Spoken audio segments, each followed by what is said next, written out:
Hey everyone, Peter here from Team Sapiens PT.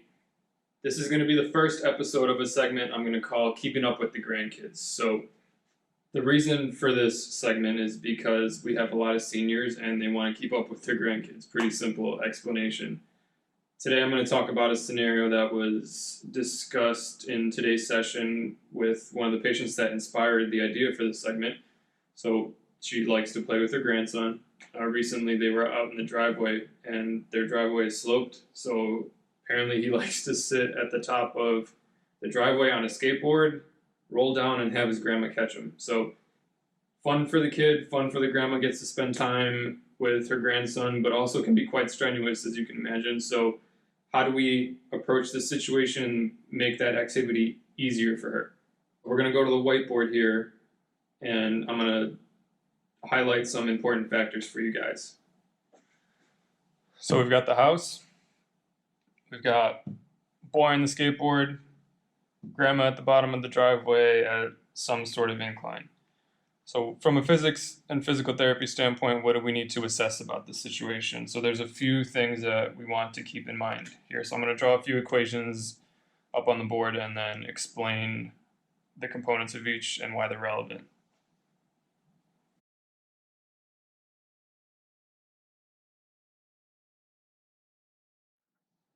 All right, so I've got a couple of equations on here. What does everything mean? So this first one, F stands for force, and that's equal to the mass times the acceleration. So the relevance here comes in with the grandson. So he's got him and the skateboard have a certain amount of mass. He's going to accelerate down the driveway at a given amount, and that combination of the mass multiplied by the acceleration is going to result in a certain amount of force. Next equation, P in physics stands for momentum. That is equal to the mass times the velocity. So again, he weighs a certain amount, he's going to travel down the driveway at a certain speed, and his momentum is going to be equal to his mass times his velocity. This last equation, delta P, is equal to the impulse. That is force times the change in time, or delta time, which in this situation is the amount of time that grandma has to stop him at the bottom of the driveway. So the only way that grandma stops grandson is if she can match his momentum at the bottom of the driveway. So he's going to be coming in with a certain amount of momentum. Doesn't matter how much at the bottom, and then she's going to have a very short amount of time to stop him. So we've laid out the situation. Let's do some just rough calculations. Let's assume this toddler is like 3 years old. He's going to weigh something like 20 to 30 pounds. And grandma's going to have a short amount of time to stop him at the bottom of the driveway. So somewhere between, she's going to make first contact with him when her arms are outstretched, and she's going to have until he passes or begins to pass between her legs to stop him. So, I don't know, let's say maybe he's traveling 10 miles an hour. Mass of, let's say, 20 pounds times 10 miles an hour, it's going to be 200 for the momentum. The units don't matter in this case, just keep that number in your mind, 200. So, grandma is going to have to match that momentum. So,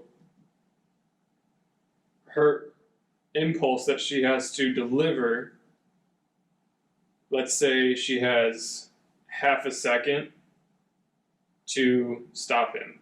I don't know if that's how long she'll have, and that might even be less, but just for the ease of the math, let's say she's got a half a second to exert a certain amount of force to match a momentum of 200.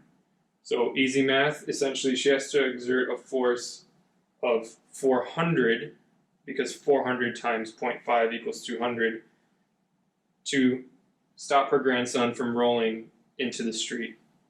So essentially, the whole point of all this is to show that by adding speed, adding acceleration, having a time constraint, in this situation, the demand on grandma for the benefit of her grandson is pretty strenuous. So can that be a dangerous situation? Potentially.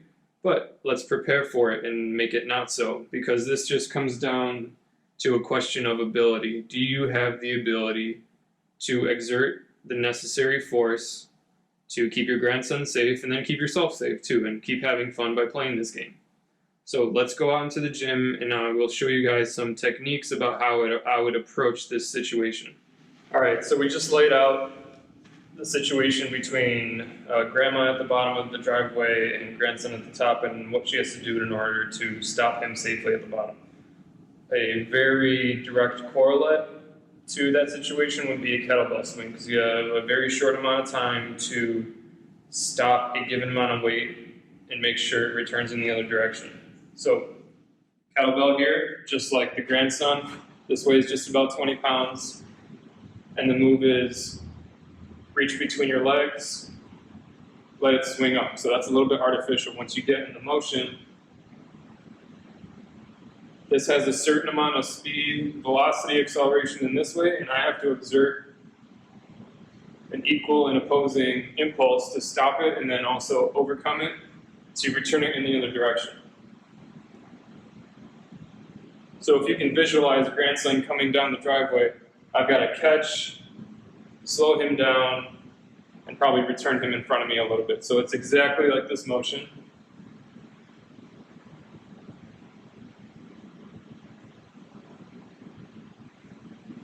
So that would be a very simple, straightforward way of practicing and training to be able to handle that situation safely. So if you don't have a kettlebell at home, something simple to rig up would be fill a purse or a backpack with some books, some water bottles, get some weight into something. It doesn't have to be exactly the same weight as, let's say, your grandson or granddaughter, because you can manipulate the other aspects of the physics of the situation to get the desired effect you want. So maybe you only have 10 pounds of weight, so once you get comfortable at a certain speed, try and increase the speed, because that, as we saw over on the whiteboard, is going to increase the amount of momentum in the system and going to require a greater impulse that you're going to have to generate to stop that momentum. I hope that you guys found this interesting and educational. Any questions, I'm going to leave my email down in the description so that you can contact me directly, or if you prefer, you can just leave a comment and I will get back to you as soon as I can. Thank you for watching. I hope you learned something. Take care until next time.